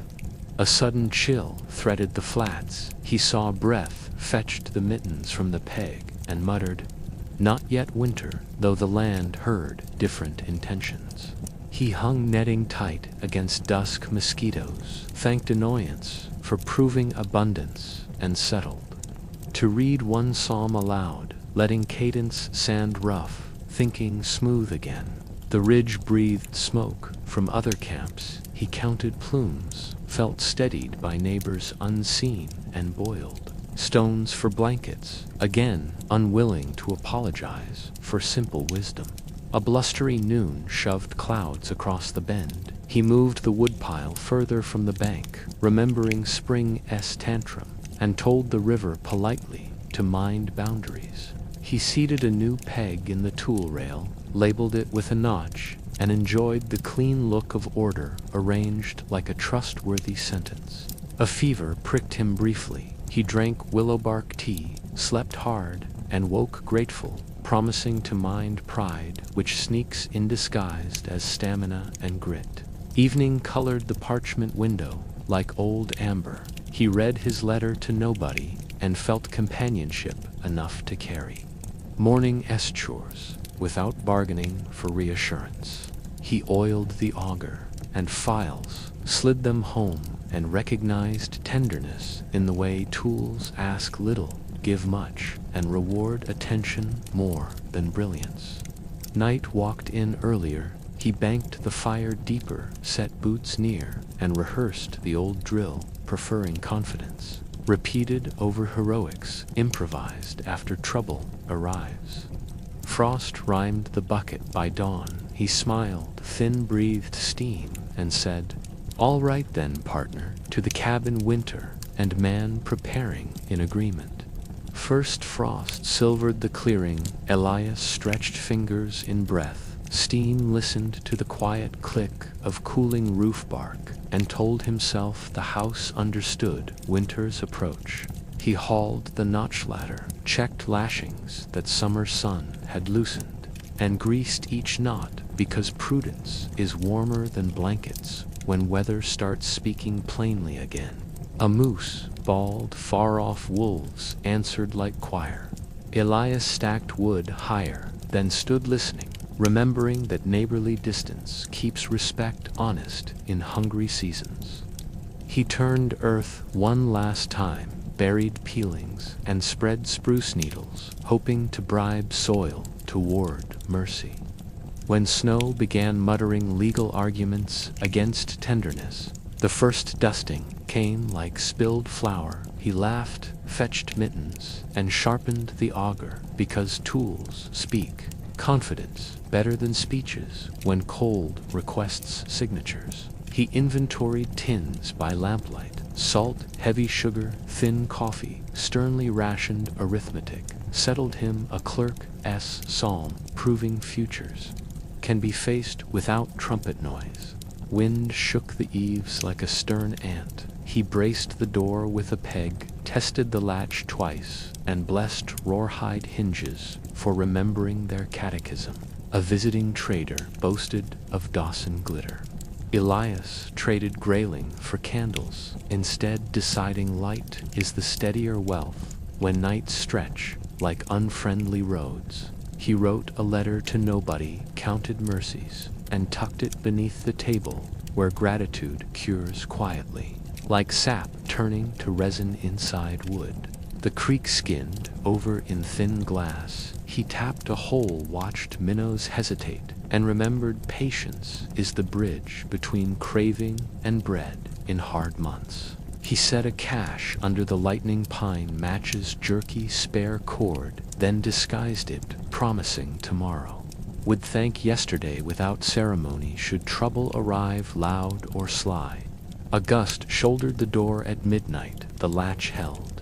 Elias smiled into darkness and decided confidence repeated each evening outworks courage, improvised at panic's arrival. Morning found ice along the bucket, he breathed, steam shaved, slow nicked once, and laughed because dignity insists on small rituals even when nobody testifies. He carved new pegs for the coat rail, labeled notches, and admired the grammar of order, subject, verb, object, coat, peg wall sentences that stand against weather. A scow drifted broadside in snow flurries. He ran a line from shore, pulled steady, refused silver again, and accepted coarse salt, grateful for honest, lasting currencies. The potatoes yielded a final pocket feast. He roasted to sprinkled pinch salt, and ate standing glad. Celebration can be small and still teach sufficient joy.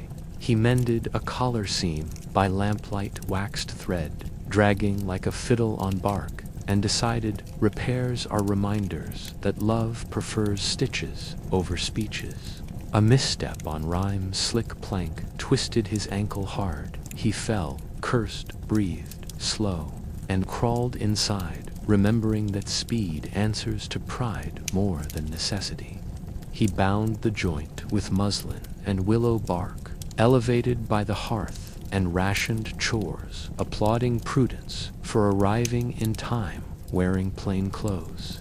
Night's widened aurora wrote green sentences. Along the ridge he answered with tea and stillness, letting wonder keep him company without demanding explanations or bargains.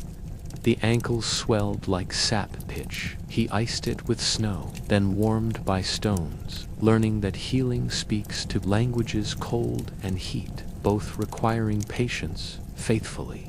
A fox stitched tracks near the door. He saluted with crumbs and silence, pleased that neighborly courtesy costs little and buys lightness against heavy afternoons. He practiced shouldering the rifle, seated not firing restraint, needed polish hunger, would tempt, yet meat must.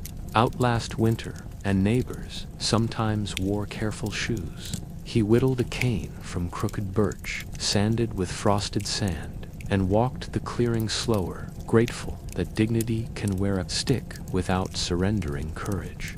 A small snow came borrowed from December. The roof answered. With ticking Elias blessed the corners again, partners remembering last winter's courtroom and acquittal together. He cooked a stew, bright with spruce tips, added a sliver of sugar as medicine, and ate gratefully, while wind revised scripture across the eaves softly. The raven scolded his limp mercilessly. He bowed anyway, paid crumbs, and laughed, because friendship survives mockery when both parties respect obvious truths without apology. He filed the strike plate, brighter eased the door tongue, and admired the click prosperity, measured by reliability rather than excess polished for boasting purposes.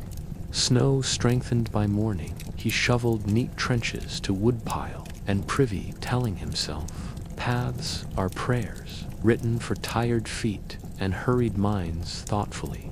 He brewed coffee, stern and short saved grounds, for a second pass, and felt richer than some men counting dust under lamps, reluctant to confess darkness. The ankle allowed cautious chores. He split kindling, seated, stacked, measured, and thanked the stool for bearing weight that pride once pretended belonged entirely to shoulders. Cloud ceilings dropped spruce war-white epaulets, he checked. Roof props then fed fire 2 sticks at a time, experimenting toward thrift like a careful scientist. A plank warped beside the hearth. He steamed, clamped, and convinced it straighter, pleased that persuasion often outperforms force when wood and people both remember previous winters. Evening brought neighbors' smoke threaded along the ridge. He counted plumes and felt steadier, ready to lend hands later or accept help without tarnishing independence. He copied the valley map onto new birch, improving landmarks, and left one version folded for strangers.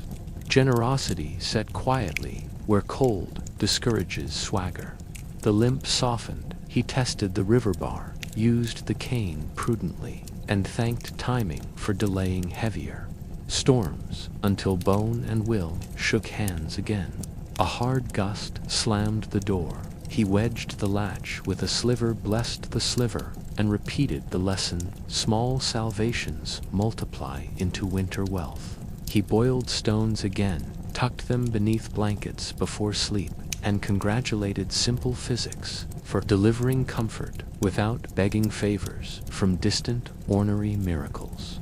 A missionary pair stopped, faces lined, voices gentle. He traded fish for kerosene and news, and sent them onward with a map prayer folded into courtesy. Night arrived like an early tax he paid in, would kept some courage in reserve, and promised himself rest earned by measured obedience to weather's syllabus. He tightened the chimney capstone's mortar, shrunken fingers, smarting smoke curled straighter after a tidy provement that lifted spirit like a small coin found unexpectedly. The cane hung by the peg by afternoon. He walked unassisted, slower than pride preferred, but sure-footed enough to call the day a rightful victory.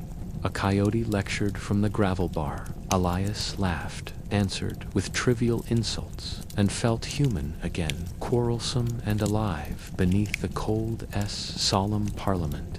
He scraped ice from the window, parchment oiled it carefully, and watched. Daylight arrive, thin as milk, still welcome as pay finally handed into calloused palms. The potatoes kept in a dark corner like gold. He counted them twice and promised restraint, a covenant between belly prudence and tomorrow's uncrowded plate. He set snares sparingly, trusting arithmetic meat today reduces meat tomorrow. And he would rather share hunger with the valley than bargain away future steadiness. A letter to nobody grew 4 sentences longer. He sealed it beneath the drawer, sure that gratitude accumulates interest even when a man lacks envelopes or stamps. Wind bullied the eaves at dusk. He recited the inventory like a hymn salt, matches, needles, coffee, patience, and felt fortified against anxieties that love noisy corridors. Before sleep, he thanked the house aloud, then banked the fire deep, modest ceremony, paid rent for shelter, while winter sharpened arguments beyond the clearing thoughtfully. Morning found the ankle serviceable skies, ironed flat and courage quiet. He laced boots, shouldered chores, and told the door, "Hold fast, partner, we go again today." Winter laid its full hand across the ridge. Elias banked the fire deep-set strict hours for chores and wore silence like a wool coat that finally fit. Snow arrived, steady, not cruel, only certain. He shoveled trenches to woodpile and privy, chanting the inventory like scripture, so courage would answer when called reliably. He rationed coffee to Sundays brewed dark and small, and read one psalm aloud, not bargaining, merely aligning breath with words old enough to carry weather. Ice shouldered the river, speaking in groans. He flagged the safer bank with peeled sticks, letters to future selves who forget distance when hunger argues foolishly. He learned the roof's winter language, again a tick for settling, a groan for warning, a soft hush for contentment, gratitude, answered without needing adjectives or applause. A gale ran roughshod from the west. He tightened lashings, stuffed chinks, and laughed once, remembering pride prefers speeches, while prudence prefers pegs, wedges, and patience. The stove sang low. He scraped creosote from the elbow, kept flakes for kindling, then warmed stones for blankets, applauding practical science as kindly theater for survival. He carved a calendar stick, notches neat, then added moons for storms and fish. Keeping time felt like holding the door while winter passed through politely, sternly. A knock like timid knuckles was branch against wall. Still he lifted the rifle, then lowered it, thankful suspicion had manners, and left without needing argument. He paired kindling to angel curls, stored them dry, and declared the tin a treasury. Wealth, he decided, is simply fire that answers faithfully every single dawn. Wolves traveled the flats, black ink on paper snow. He saluted from the doorway, neighbors acknowledged, and the truce held because boundaries kept everyone elegant and alive. He wrote a letter to no address listing mercies, the house, potatoes, hinges, river, ravens, and the stubborn body. The list steadied him better than prayerful eloquence. His ankle remembered pain. After a careless twist, he bounded quietly, halved ambitions, and learned again the plain mathematics of survival, smaller steps multiplied into miles. The aurora stitched green handwriting across midnight. Elias answered with tea and stillness, letting astonishment do its work. Without speeches, the way medicine prefers silence during healing, he moved the wood inside by armfuls, lined splits, like soldiers near the hearth, and slept easier, knowing weather knocks softer when invited to admire preparation. A tin whistle tune returned. He played shyly, then stronger. The rafters caught the melody and kept it. Proof that houses grow hearts when kept company faithfully. He tested traps at dawn, found them empty, and felt relieved hunger would return later.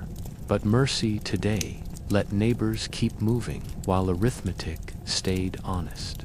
A leak ticked near the ridge. He waited. Daylight climbed with the notch ladder and laid fresh bark, pleased.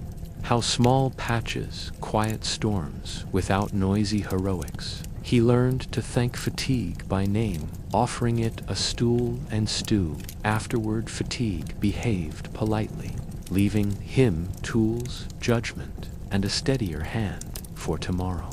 The window parchment froze, milk pail. He oiled the edge, cleared frost with breath, and admired the world narrowed to spruce, snow smoke, and the necessary road.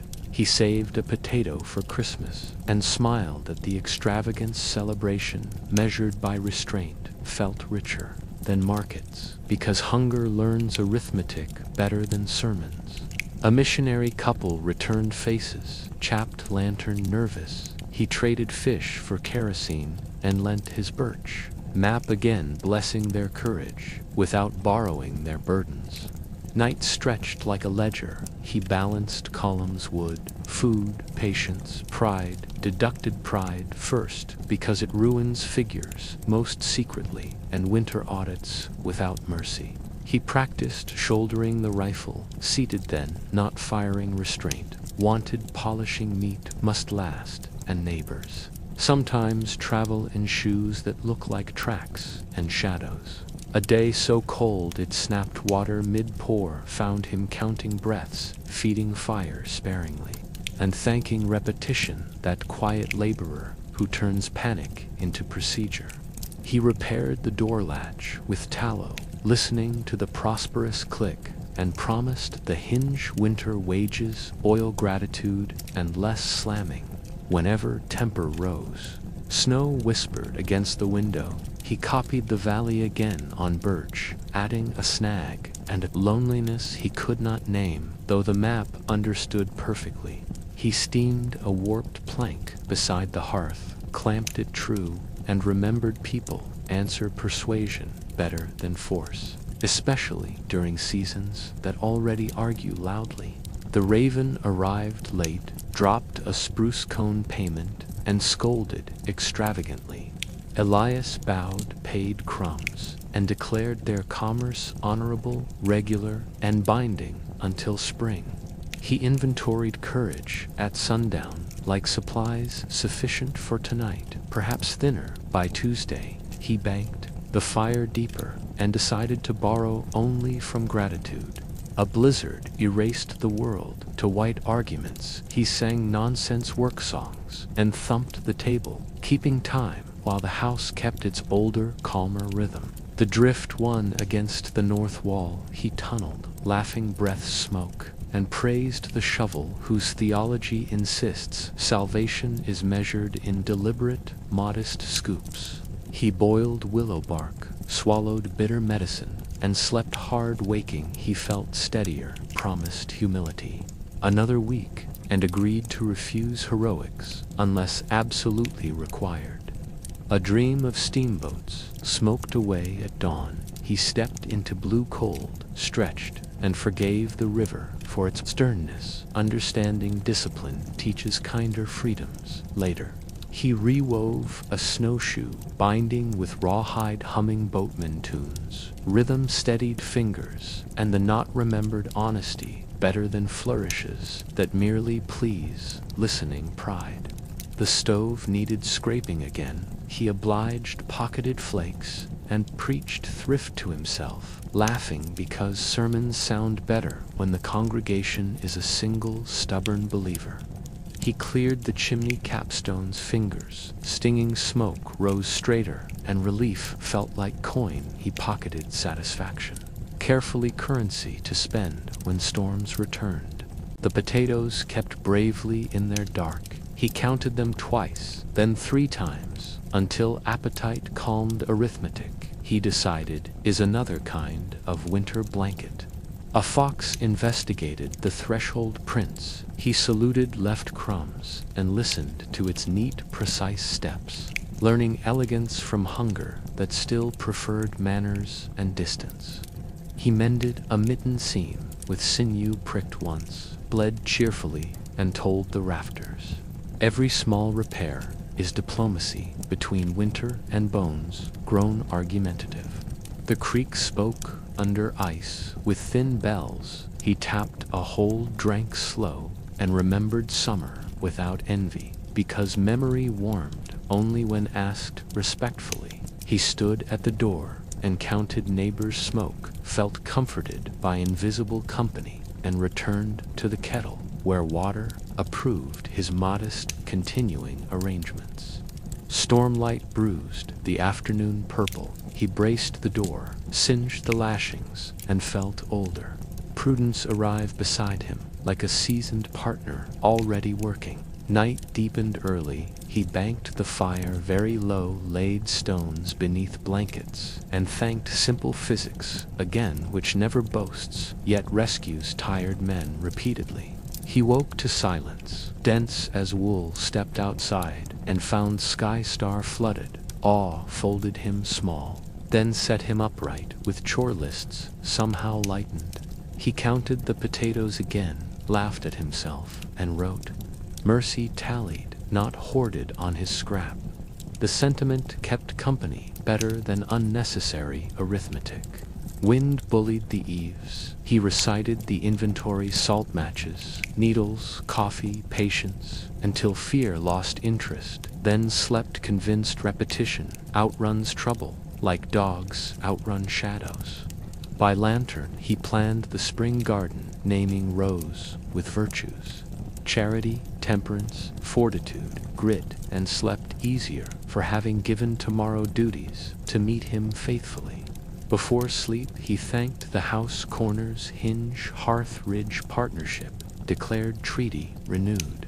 Then he turned the lamp low and trusted the pact to hold. Morning came blue and rhymed. He laced boots, stretched the ankle, and told the door, hold fast, we go again. While coffee argued pleasantly with the cold. Spring loosened the river's jaw. Elias patched the waiting skiff, steamed willow into honest curves, counted blessings with quiet arithmetic, and thanked the house kindly for standing faithful. Old ice buckled. At noon he trimmed the door latch, smoother rubbed tallow, until prosperous clicks, then stacked split wood straighter, promising fewer boasts and more labor. The garden woke, reluctant. He mounded potatoes carefully, set hoops against sly frost-watered, twice from a sunlit pail, and laughed at hope returning on muddy boots. A trader drifted, singing. Elias swapped fish for coarse salt, listened to gossip without swallowing pride, copied safer bends on birch, and wished them gentler weather.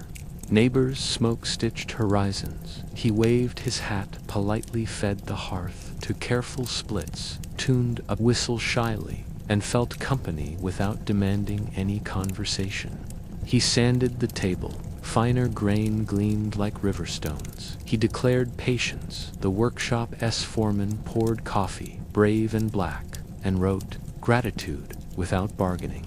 Wolves argued distantly. The house breathed easier. Elias oiled auger flutes, bright wrapped them in canvas tenderness, and believed civilization sleeps inside well-kept tools. The door remembered winter. He carved a tighter peg, set it home with 2 taps, admired modest order, and saluted corners that stood like comrades. A ribbon of blue opened clouds retreated properly. He mapped a thawed slough, marked a snag, tucked the chart beneath the drawer, and trusted tomorrow's feet.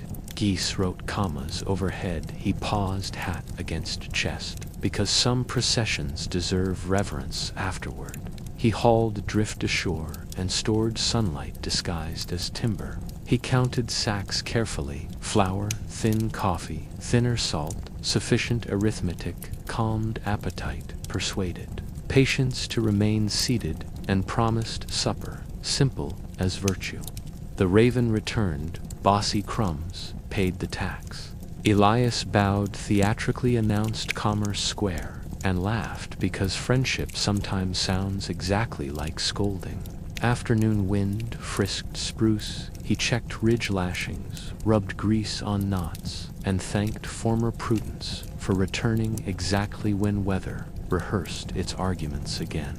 A canoe ferried missionaries, their hymns thinned like thread. He lifted his hat, respectfully declined. Conversions politely traded kerosene for directions and wished them courage. He mortised another peg rail. Coats hung disciplined dignity, rose accordingly. The room looked richer by honesty rather than coin, and he felt steadier.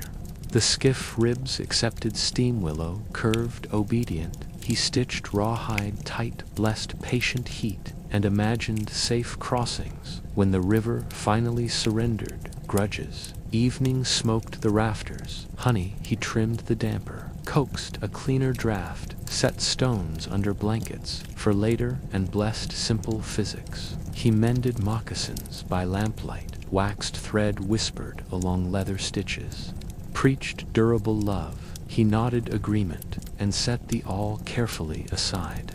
A fox inspected footprints. He saluted with crumbs, admired elegant caution, and considered manners a frontier virtue equal to courage, thrift, and steady shoulders. The ridge wore sunlight lightly. He hauled planks, squared ends true, and stacked them like sentences that would hold meaning when storms revised punctuation. Rain rehearsed on bark, seams answered confidently. He swept grit from the threshold, set water to boil, and promised the house respectful maintenance. He planted beans beside potatoes, named Rose, Charity, Temperance, Fortitude, Grit, laughed at himself gently, and watered again because faith prefers cooperation to speeches. The river argued cheerfully. He tuned the whistles, soft, kept time with the table, and felt loneliness, stepped back content to listen rather than command. He filed the axe, cheek, thinner edge, brightened obediently. Truth split cleaner afterward. He thanked edges for preaching sermons without scolding words. A boy returned wiser together. They tightened a wobbling sill, ate grailing with salt, and let gratitude speak while mouths stayed mostly busy.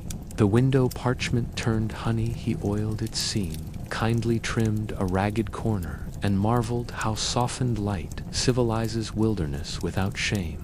He boiled willow bark, carefully bitter medicine, steadied breath. Afterward he cleaned the stove, elbow pocketed, flakes for kindling, and praised thrift again. The potatoes showed earnest leaves. He shaded them with spruce boughs, fetched water twice, and grinned. When green lifted like parishioners after blessing, he set a cache under the lightning pine matches. Jerky spare cord, disguised carefully, entrusted yesterday's foresight to greet tomorrow's accident politely. A moose paced the muskeg. Elias lowered his eyes, stepped aside without debate, and let the old kingdom pass unhindered and intact. The hearth whispered approval. He hung the kettle listening, felt the room's pulse steady, and decided houses grow hearts when kept company faithfully. He copied the valley again, landmarks sharpened. The new ford improved. He folded the birch flat and left it for strangers needing courage. Sun pressed hard potatoes, sulked. He hauled 2 buckets, mulched with needles, and repeated encouragement because attention is water plants understand perfectly. A trader's dog wandered thin fish, and patience welcomed it. The animal slept by the fire and left at daylight, dignified, debt settled. He traced the ridge at dawn. Clouds promised weather. He tightened lashings calmly and felt yesterday's prudence protest stand beside him like another pair of hands. The skiff floated briefly, current tugged strong. He beached it, smiling, satisfied with ribs, seams, and judgment, which together outwork bravado every season. Aurora retreated northward. He counted supplies again, rationed coffee to Sundays, and allowed gratitude to linger longer than worry near the hearth. A blustery noon shoved clouds. He moved the woodpile higher, remembered spring's tantrum, and told the river politely to mind respectable boundaries. He greased the door latch. Prosperous clicks answered temper. Cooled accordingly, he promised the hinge winter wages. Oil respect, less slamming during storms. The garden kept secrets. He waited without hurry, trusting slow arithmetic that turns sweat into supper and humility into reliable sleep. Ravens debated loudly. He paid crumbs, received opinions, and declared the treaty. Renewed crumbs for counsel, counsel for companionship, both inexpensive and durable. He knelt to thank fatigue, offered its stew, and a stool. Afterward fatigue behaved polite, leaving judgment sharper and hands available for chores. Clouds stacked blue upon blue. He checked ridge lashings again, then once more pleased that repetition often prevents drama better than heroics afterward. The creek laughed free under willows. He flagged a safer ford, straightened markers, and wrote a note to nobody. Remember kindness first always. He stitched a deeper hood for early snow, measuring careful, because foresight is cheaper than fingers, toes, or foolish bravery. A canoe of missionaries drifted. Singing, he raised his hat, respectfully traded tea for candles, and wished them safe water, good maps, and mercy. He scraped soot from rafters. Gray fell like weathered feathers. He coughed, laughed, and declared the house respectable enough for Bishop's blacktail or blizzard. The potatoes flowered calm stars. He touched them gently, made promises involving butter, and let delight sharpen appetite without stealing thrift. He inventoried courage. At sundown sufficient, borrowed none, banked the fire, deeper set stones under blankets, and trusted repetition more than swagger. Night came fragrant with wet spruce. The river muttered kindly. He thanked the house aloud, then slept confident as a craftsman whose work stands unaided. Dawn thinned along the bend. Elias packed light and slow, thanked the roof for winters survived, and stowed biscuits, tea letters, and a careful map for company. The cabin breathed comfortably. Elias counted debts and favors pressed. The latch heard prosperity click and promised to return with salt-sharp files and kinder stories. A raven landed on the sill. Elias bowed to the parishioner, tied the ribbon straight, paid crumbs, and declared their commerce honorable, regular binding until spring. River fog lifted in ribbons. Elias set the skiff ready, lashed a spare, or checked the cash, replaced moss and blessed hinges, corners, and faithful rafters. A hush lived inside the rafters. Elias stood with hat in hand, thanked the peg rail, dusted the table, and smiled because order steadies courage without boasting. Spruce shadows leaned long. Elias measured patience against distance, folded his scripture scrap, set it safely home, and stowed kindness beside matches where futures often needed. The map waited folded. Elias traced the ford with his thumb, marked a thawed. Sleuth nodded and tucked the birch beneath the drawer where plans cure slowly. The hearth ticked politely. Elias banked coals. For a friend left water ready, adjusted the damper, and blessed practical science for rescuing tired men without miracles. Tonight, neighbors' smoke wandered the ridge. Elias wrote one last note, counted Mercy's folded gratitude carefully, and slid the letter beneath the drawer where patience keeps company quietly. Clouds opened a narrow blue. Elias chose the honest road, lifted the oars, and told the river they were partners still, each keeping counsel kindly, without bragging. He stowed biscuits, tea-tender letters, and a careful map, touched the latch gratefully, and left the door unbarred invitation for neighbors and a promise to return. Geese drafted sentences overhead. Elias raised his hat respectfully, then set the oar, watched ripples bloom, and accepted distance as honest work rather than punishment this day. He carried the map's memory, leaving the house its courage and steady heart, certain roof and rafters would endure their treaty, renewed by ordinary gratitude and patience. The river accepted partnership without boasting the house, agreed softly, the ridge nodded approval, like an older companion who understands departures and wished the journey useful weather.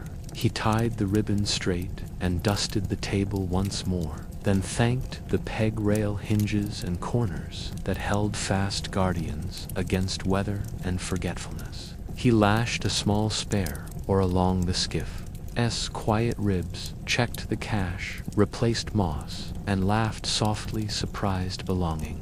Could travel easily without walls today, he whispered, to potatoes, sprouting brave, promising water and pepper, and told the garden to wait kindly, because patience is another kind of rain a man carries.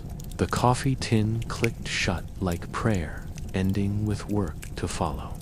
Elias smiled, pocketed courage, and let silence stand beside him like an experienced friend today.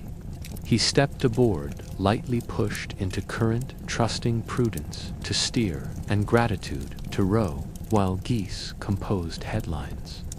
Overhead and the valley kept kindly counsel nearby. Neighbors' smoke thinned slowly. The ridge kept its patient counsel. Elias watched ripples bloom from oar strokes and promised to carry mercy like bread folded inside pocket. A fox watched from willows elegant as restraint. Elias saluted politely, then rowed with measured strokes, unhurried, unwilling to pay tomorrow's bill with today's hurrying pride again. The skiff's ribs answered steam, and patience with obedience and steadiness. Elias trusted joinery more than swagger, letting honest craftsmanship preach its quiet, serviceable sermon out here. Clouds trailed like banners. He lifted his hat toward the cabin, thanked the corners for holding, and promised to remember their names when distance tried loosening gratitude. He left water on the sill for the house, chuckled at the superstition, and let it stand anyway, because courtesy harms nothing and sometimes improves, whether gently. Sunlight touched the peg rail, kindly coats hung faithful. Elias turned once, measuring the clearing's hush, and saw patience standing there, strong as timber, light as breath. He thanked the river aloud, asked it to keep watch, and promised fairness bred, shared crossings flagged, and no boasting, then rode on heart steady as the oar today. Wind read the eaves politely, the house replied with small tickings. Elias smiled, certain rafters would remember music and keep courage ready for whoever needed shelter here. He left the door unbarred. Invitation plain neighbors might arrive with maps or hunger, the house would answer. The treaty stood, the region's careful. Kindness continued faithfully. Downstream bends welcomed him like paragraphs. He paused where spruce leaned over water, ate, calmly drank from the river, and remembered that gratitude tastes best when chewed slowly beside honest work out here. Evening colored the sky like old amber. He camped on gravel-warmed stones beneath blankets and let the river talk until loneliness grew companionable again for him. He dreamed of rafters, breathing hinges, clicking prosperous potatoes, flowering, and a boy grinning at good joints, woke, smiling, and thanked memory for carrying gentler provisions forward. Morning brightened, he rode past the lightning pine, waved upstream, and felt the valley answer, not with trumpets, but with useful weather and the steadiness earned by gratitude. At noon, he repaired a blister of pride, laughed at himself, and repeated the drill check lashings. Read clouds, save strength, let prudence steer, and gratitude row. He found a safe eddy under willows, wrote an unaddressed line. We remain, tucked it beneath his heart, and understood belonging prefers verbs more than boasts, most of all. Toward evening, a canoe with friends appeared. They traded news, tea, and maps. Elias offered bread and laughter, and the river held their fellowship like witness kindly. After they left, he felt the world larger, his courage quiet, and his work untroubled. Repetition, he decided, is love wearing boots and carrying tools every day. Night rose clear. He banked the fire low, counted stars, and discovered gratitude arriving again, steady as river talk, easy as breath, inside a home at last. Before sleep, he named the corners north, east, south, west, then the hinges, then the rafters, and repeated thanks until rest came and held him like family once more. Morning found him mended, river-friendly, sky-clean. He rode with honest cadence and chose the bend. Downstream blessing, the clearing, and the river S, necessary grammar today. He promised to return with salt and files, to keep safe for neighbors the map S wisdom, and to remember patience whenever appetite tried borrowing courage foolishly again. A weather change prowled the ridges. He steered for shelter, read the clouds correctly, and felt instruction. From winters past arrived like steady hands beside him now. When rain began, he laughed softly, pulled his coat hood deeper, and remembered the door latch's prosperous click, resolving to oil it again when he returned home. He watched spruce tops writing scripture across wind, then bent again to oars, keeping time with work songs from Missouri, and let the river correct his pride gently. By afternoon, he reached a friendly bar, lifted the skiff, brewed coffee, and wrote a final scrap. We remain sufficient, and tucked it where gratitude keeps pages for later. He slept early, stones warm beneath blankets, while the valley kept its modest vigil river house, and man agreed upon tomorrow's labor, without speeches at all tonight. At dawn he shouldered courage, drank coffee, waved upstream, and traveled forward without fanfare, the cabin's patience folded carefully inside his pocket like a map for keeps. Geese returned to their labor. He matched their cadence rowing, steady and trusted the treaty work, prudence, gratitude to keep his hands true, while distance trained his heart gently. He saluted the ridge smoke lifted from far neighbors. He felt accompanied without company, and the river's grammar finally read, simple enough for living faithfully out here. He spoke his thanks aloud, set the oar, and went water. Said yes, the clearing listened. Roof and rafters answered, and the journey carried him forward gently.